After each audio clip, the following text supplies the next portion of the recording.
Alright, we're gonna go and do some poking around the internet and see what you gotta do to be able to talk to Martians on this radio. Usually, when people discuss the Mars mod, it's basically, how can I make this radio work on 11 meters? That's usually what it equates to. But let's just say maybe you wanted to use it on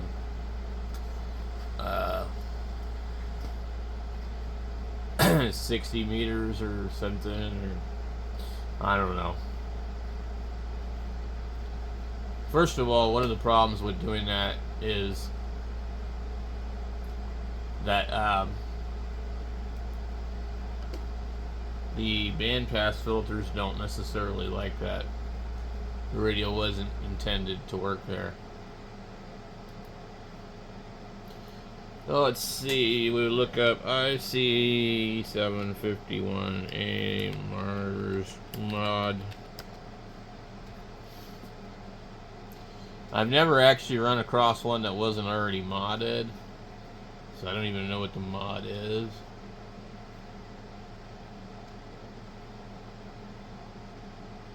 I've never seen this.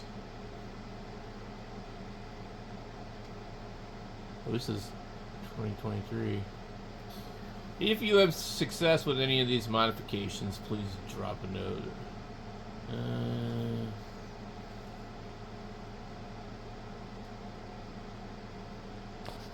This is pretty cool. The guy installed on they have an optional AC panel cover on the back of these because you could put a power supply on. He ordered the serial interface from PyX, and let's see right here. Yeah, PyX makes a lot of stuff for a lot of different things. It's pretty cool. I don't know how much it cost. I ordered the PyX board for the rest of the radio. But anyway, this guy's just talking about some really cool modifications to do digital with it. And I didn't even know that they even had a serial interface for this particular thing. This is a good article for anybody really serious with this particular radio. That's not what we're looking for.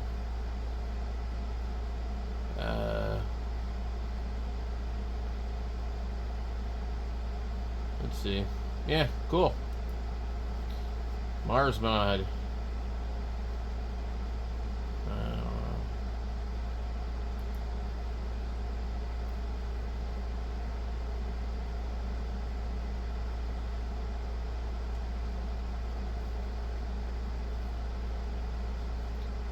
Interesting. I don't know if we'll be able to look at this one. Mods SDK or Mods DK. Reference frequency point measurement wrong in 751 manual crystal unit replacement with homemade TCXO on Icom 751.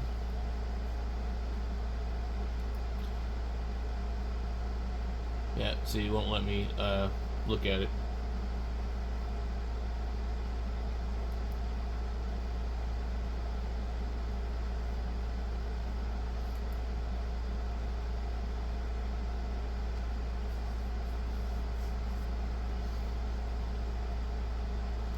I have signed into that thing before, but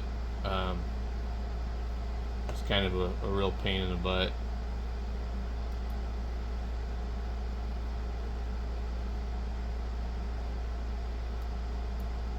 But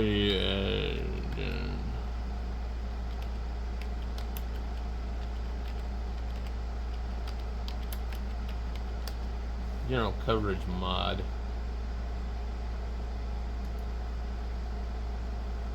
I think it's actually on here. Ampedia. Programming interface.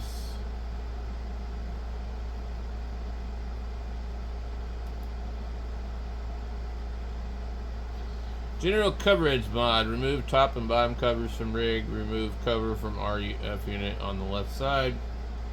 Locate J2 near the center of the RF board multi-pin connector. Clip the brown wire. Maybe the wire is black. Rig will now transmit in general coverage mode above 1600 kilohertz. I don't know which one is the RF unit. I guess it's on the left. Okay. Remove the cover for the RF unit on the left side. Alright. Locate J2 near the center of the RF board. Alright.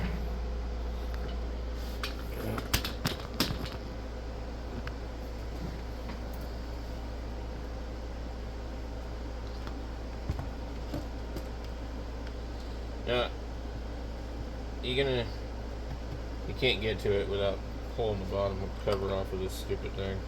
But we already got the top off, so why not, right? Boy, these screws on this thing are just freaking lovely. So there's a sticker on the side of this radio too, right here. Supposedly it's an Icom tag.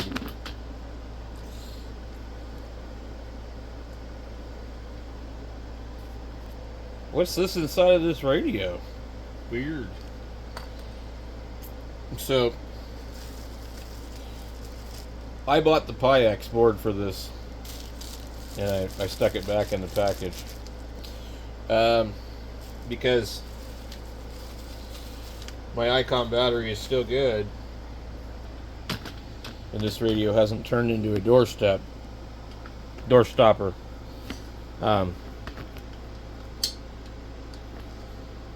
I'm going to check it again. As long as you keep that battery alive in here, you won't have an issue. But as soon as that battery dies, this radio is useless. So if you don't have one of these, you'll never ever get this radio working again. And I wasn't sure if I would be able to get one of those later on, so I just ordered it just because. So it's $100 basically, I think. Pretty close to that. Let's see. They send you all the information you need.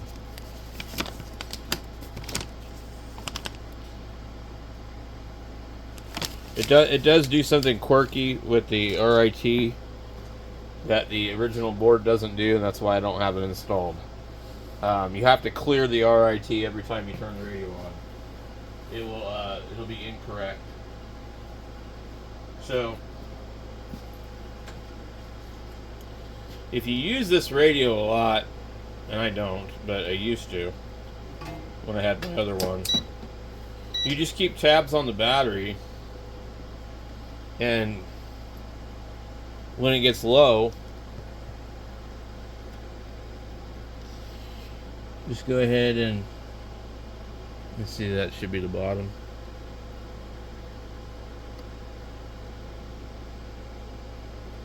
See, it's 3.27.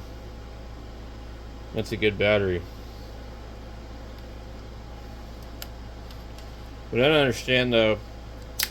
The guy I got it from probably had it worked on a couple of times, and they installed a new battery, but it's still got the old Icom logo on the battery. Well, how old are these batteries? I mean, they haven't used the old Icom logo since '89, as far as I believe. I might be wrong, but somewhere between 88 and 90, maybe 91, because this is a new logo radio, and it came out in '89. So that technically means that battery, they're using old labels on it or something. I don't know. Let me show you what I'm talking about. That's the old Icom label. That's the old label. So this is their volatile RAM memory. And PyX makes a board. I'm not going to take it out of here, but it makes a board that looks like that.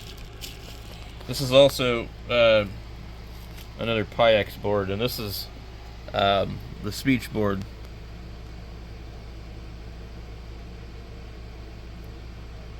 PyX makes some really cool stuff for different things.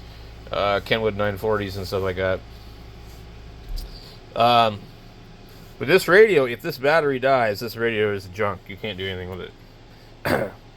Now, I believe this one's had all the trimmers changed on it. That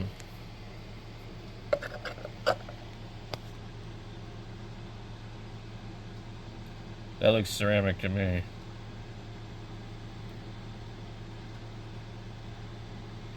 So that's one of the problems that this radio will have, is they used plastic trimmers originally. These look ceramic. These are about impossible to get a hold of.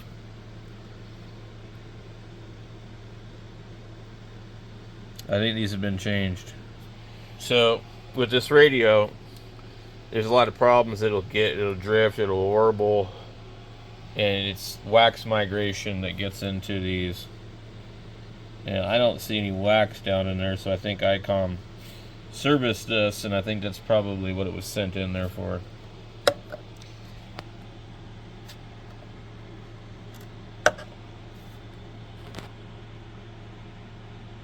I'm pretty sure those don't really look plastic to me, but I mean, maybe they are, I don't know.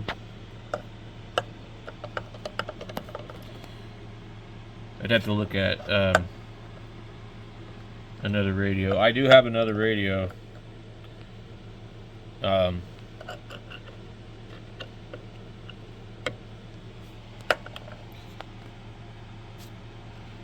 I can't really tell.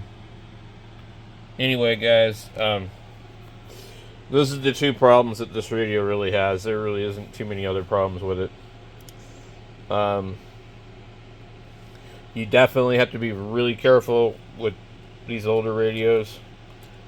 These things here, especially these ones. These were really common in CB radios and stuff like that, and they break really easy. But this stuff here is a nightmare. It's not good. I don't know why they just should have just used wires, to be honest with you. It's a terrible design. So, anyway, our Martian modification is under here. So,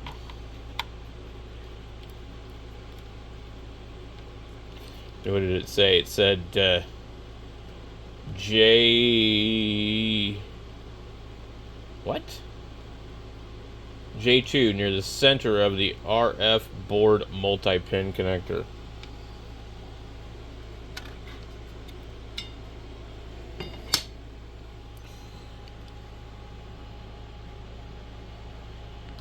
Okay. There's J2. There's our brown wire. It's already been clipped. Somebody soldered it back together. Might have been me.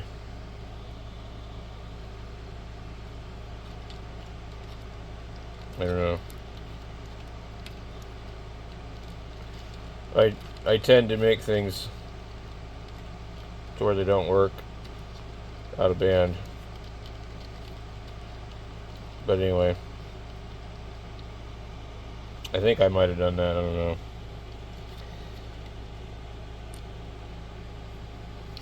It's hard to say.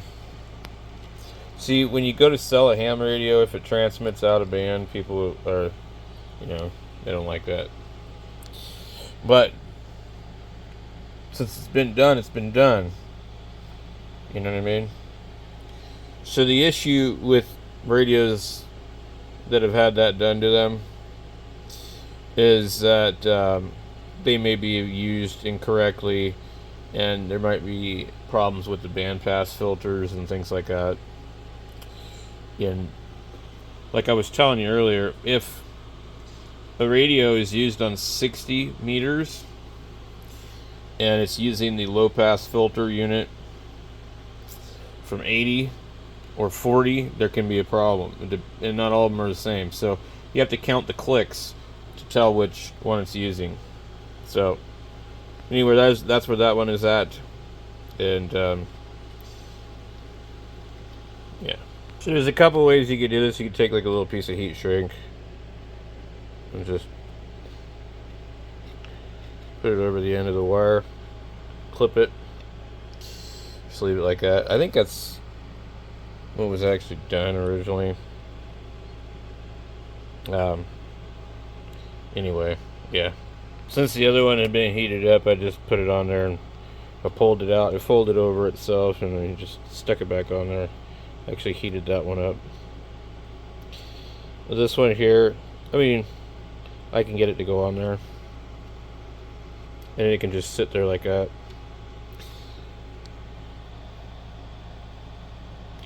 I don't need to heat it up. If somebody really wants to reconnect it, they can, you know. I don't see what you'd be protecting the radio from doing, actually. Other than, like, you know, just transmitting places where it shouldn't. There's a lot of things a ham radio can do that it shouldn't do for people that don't have a license that they wouldn't understand. So I don't really think it really makes a huge difference. But if somebody does not want it to be able to do that, then, you know. So I'm not sure if I reconnected it when I first got it or not. I don't think I did. I think I remember getting the radio going, wow, this radio's never been used on 11 meters, because it's pretty uncommon for these to not have been hacked by now. But anyway, there it is there, guys. That's the general coverage. It'll transmit pretty much anywhere from 1600 on up. And it might not necessarily be good for it. So anyway, so let's get it back together. I'm just gonna put this piece of, I got this like vinyl tape. Like, it's pretty old. I'm trying to use it up. Just in case, you know, that way, because the other one's not heat shrinked on. Technically, it could come loose. So anyway, we'll just put that there. And then somebody ever opens it up, they go, the hell is that? They'll pull it off of there and they go, the hell is this? So as you can see, there's a lot of room in here. This actually really shouldn't be sticking up like that, but anyway. There's a power supply they made for these that fits in here also. They're kind of hard to find. Probably, if you did find one, it might cost as much as the radio. It would be on eBay. Some people complained they weren't good, and that they made noise or something, so they removed them out of the radios, but I don't really think there was a problem with them, like people were saying. I think people were just being finicky. I'd rather have one than not have one, because to me, then now we have a radio that I can plug in the wall, and I don't need to use an external power supply. That's my big beef with a lot of these radios that come out nowadays. Like, I think really the last radio that like you could plug in was like the 1000 MP Mark V's and stuff. Now, the newer radios that do 200 watts usually have their own power supply, but again, a lot of times it's in the speaker, it's not in the radio itself. So I like the idea where like one of these could have a power supply. Back then, Icom did things differently. Anyway, we're going to put the PIX board back in here with the paperwork and put the cover back on it. They use just kind of crazy green, sort of grayish military color. It's kind of like an interesting deal on these radios. Alright, you get it on 5 megahertz. And you see the power right there. Now, the transmit button will light up regardless of whether or not it's modified.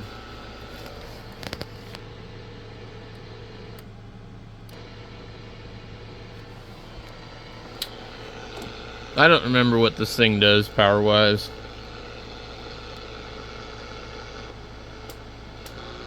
Let's go.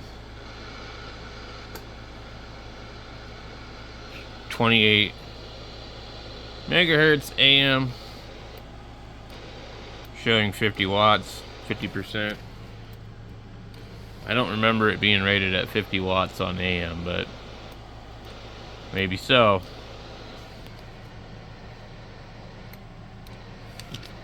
Take it off at peak. Alright. The 2750.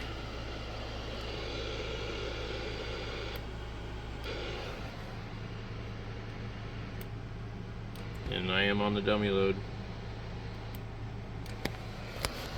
So that's all you got to do for this one. We go. It will transmit there. I imagine it won't do much power.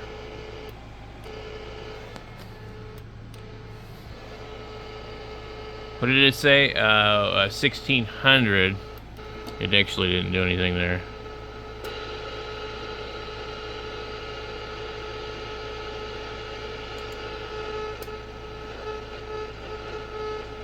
But that is annoying. I want to see if it won't go lower than that. I thought it did for a second. So it'll do 50 watts on AM on 1600. So yeah, so 1600, and then I don't know how high it goes. You can't go higher than that, and you can't transmit in the broadcast band, or can you? It looked like it did for a second.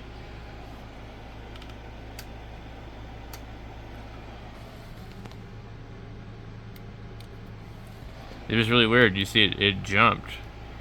Watched it do that a couple times.